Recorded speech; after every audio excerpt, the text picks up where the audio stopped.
നമസ്കാരം. Raf talks ഫുട്ബോളിലേക്ക് ഏവർക്കും സ്വാഗതം. ഇന്ന് നടന്ന വേൾഡ് കപ്പ് യോഗ്യതാ മത്സരത്തിൽ വിജയം സ്വന്തമാക്കാൻ വമ്പന്മാരായ അർജന്റീനക്ക് സാധിച്ചിരുന്നു. ഏകപക്ഷീയമായ ഒരു ഗോളിനാണ് അവർ പെറുവിനെ പരാജയപ്പെടുത്തിയിട്ടുള്ളത്. മത്സരത്തിൽ ലൗറ്ററോ മാർട്ടിനസ് ആണ് അർജന്റീനയുടെ വിജയ ഗോൾ സ്വന്തമാക്കിയിട്ടുള്ളത്. മത്സരത്തിൻ്റെ രണ്ടാം പകുതിയിൽ മെസ്സിയുടെ ഒരു മനോഹരമായ അസിസ്റ്റിൽ നിന്നാണ് ലൗറ്ററോ മാർട്ടിനസ് ഗോൾ കണ്ടെത്തിയിട്ടുള്ളത്. ഏതായാലും ഈ മത്സരത്തിൽ ആരൊക്കെയാണ് മികച്ച പ്രകടനം നടത്തിയിട്ടുള്ളത്, ആരൊക്കെയാണ് തിളങ്ങാതെ പോയിട്ടുള്ളത്, അത്തരത്തിലുള്ള ഒരു വിശകലനം, അർജന്റീൻ താരങ്ങളുടെ വിശകലനം പ്രമുഖ അർജന്റീൻ മാധ്യമമായ TYC സ്പോർട്സ് ഇപ്പോൾ നടത്തിയിട്ടുണ്ട്. നമുക്ക് അതൊന്ന് പരിശോധിക്കാം. ഗോൾ കീപ്പറായ എമിലിയാനോ മാർട്ടിനസിന് അവർ നൽകുന്ന റേറ്റിംഗ് 6 ആണ്. കാരണം ഈ മത്സരത്തിൽ പ്രത്യേകിച്ചൊന്നും എമിക്ക് ചെയ്യാനുണ്ടായിരുന്നില്ല എന്നാണ് അവർ പറയുന്നത്. കാരണം അർജന്റീനയാണ് ആധിപത്യം പുലർത്തിയിട്ടുള്ളത്. അതുപോലെ തന്നെ വിങ് ബാക്ക് പൊസിഷനിൽ ഗോൺസാലോ മോണ്ടിയേൽ ഉണ്ടായിരുന്നു. അദ്ദേഹം മികച്ച പ്രകടനമാണ് നടത്തിയിട്ടുള്ളത്. നഹുവേൽ മൊളീനയ്ക്ക് പകരക്കാരനായിക്കൊണ്ടാണ് മോണ്ടിയേൽ സ്റ്റാർട്ടിംഗ് 11-ൽ എത്തിയിരുന്നത്.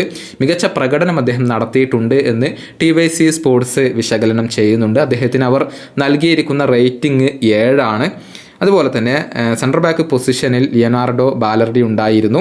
അദ്ദേഹം റൊമേറോക്ക് പകരക്കാരനായിക്കൊണ്ടാണ് സ്റ്റാർട്ട് ചെയ്തിരുന്നത്. അദ്ദേഹത്തിന് ലഭിച്ച റേറ്റിംഗ് 6 ആണ്. മികച്ച പ്രകടനം അദ്ദേഹം നടത്തിയിട്ടുണ്ട്, അതല്ലെങ്കിൽ ഭേദപ്പെട്ട പ്രകടനം അദ്ദേഹം നടത്തിയിട്ടുണ്ട്. നിക്കോളാസ് ഓട്ടോമെൻറ്റിക്ക് നൽകിയ റേറ്റിംഗ് 6 ആണ്. സെൻട്രൽ ബാക്കുമാർ രണ്ടുപേരും അവരുടെ ജോലി നല്ല രൂപത്തിൽ ചെയ്തിട്ടുണ്ട്. അതുപോലെ തന്നെ നിക്കോളാസ് ടാഗ്ലിയാഫിക്കോ, അദ്ദേഹത്തിന് പരിക്കിൻ്റെ പ്രശ്നങ്ങൾ ഉണ്ടായിരുന്നു. പക്ഷേ പ്രശ്നങ്ങളൊന്നുമില്ലാതെ കാര്യങ്ങൾ അദ്ദേഹം മുന്നോട്ട് കൊണ്ടുപോയിട്ടുണ്ട്. അദ്ദേഹത്തിനും ലഭിച്ചിരിക്കുന്ന റേറ്റിംഗ് 6 തന്നെയാണ്. റോഡ്രിഗോ ഡി പോളിൻ്റെ റേറ്റിംഗ് കുറവാണ്. അദ്ദേഹത്തിന് 5 ആണ് റേറ്റിംഗ് ലഭിച്ചിരിക്കുന്നത്. ഒരിക്കൽ കൂടി അദ്ദേഹം പ്രതീക്ഷിച്ച രൂപത്തിൽ ഉയർന്നില്ല, അല്ലെങ്കിൽ തിളങ്ങിയില്ല എന്നാണ് TYC സ്പോർട്സ് ഇപ്പോൾ വിശകലനം ചെയ്തിട്ടുള്ളത്. ഡി പോളിൽ നിന്നും ഇതിനേക്കാൾ മികച്ച ഒരു പ്രകടനം ടീമിന് ആവശ്യമാണെന്നും ഇവർ വിലയിരുത്തുന്നുണ്ട്. എൻസോ ഫെർണാണ്ടസിൻ്റെ റേറ്റിംഗ് 7 ആണ്. മികച്ച പ്രകടനം അദ്ദേഹം ഇപ്പോൾ നടത്തി എന്നാണ് ഇവർ അവകാശപ്പെടുന്നത്. വളരെ സ്ഥിരതയാർന്ന അല്ലെങ്കിൽ ഡൈനാമിക്കായ ഒരു പ്രകടനം അവർ നടത്തിയിട്ടുണ്ട്. മത്സരത്തിലെ ഏറ്റവും മികച്ച താരങ്ങളിൽ ഒരാൾ എൻസോ ആയിരുന്നു എന്നും TYC സ്പോർട്സ് വിലയിരുത്തുന്നുണ്ട്. അലക്സിസ് മാക്കാലിസ്റ്റർ, അദ്ദേഹത്തിന് ലഭിച്ചിരിക്കുന്ന റേറ്റിംഗ് 6 ആണ്. അദ്ദേഹം പലപ്പോഴും ഒരു സ്ട്രൈക്കർ രൂപത്തിലേക്ക് മാറി എന്ന് ഇവർ വിശകലനം ചെയ്യുന്നുണ്ട്. മോശമല്ലാത്ത രൂപത്തിൽ അദ്ദേഹം കളിച്ചിട്ടുണ്ട്. ലയണൽ മെസ്സിക്ക് ഇവർ നൽകുന്ന റേറ്റിംഗ് 7 ആണ്. പതിവ് പോലെ മെസ്സി മികച്ച പ്രകടനം നടത്തി. ഒരു അസിസ്റ്റ് മെസ്സിയുടെ ഭാഗത്തുനിന്നുണ്ടായിരുന്നു. മികച്ച പ്രകടനം അദ്ദേഹത്തിൻ്റെ ഭാഗത്തുനിന്നുണ്ടായി എന്ന് തന്നെയാണ് TYC വിലയിരുത്തുന്നത്.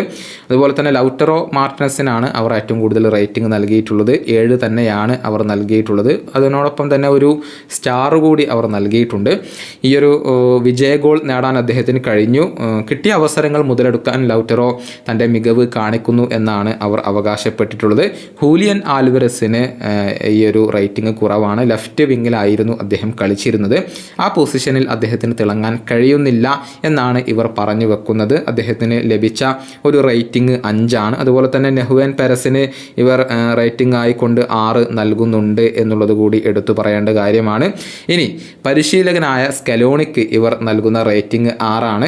പ്രകടനം മെച്ചപ്പെട്ടത് തന്നെയാണ് എന്നാണ് ഇവർ അവകാശപ്പെടുന്നത്. അതായത് ഒരു ഗോളിനാണ് വിജയിച്ചിട്ടുള്ളത്, പക്ഷേ അതിൽ ആശങ്കപ്പെടേണ്ട കാര്യമില്ല. അർജന്റീന നന്നായി ആധിപത്യം പുലർത്തിയിട്ടുണ്ട് എന്നുള്ളത് തന്നെയാണ് ഇപ്പോൾ ഇവർ പറഞ്ഞു വെക്കുന്നത്.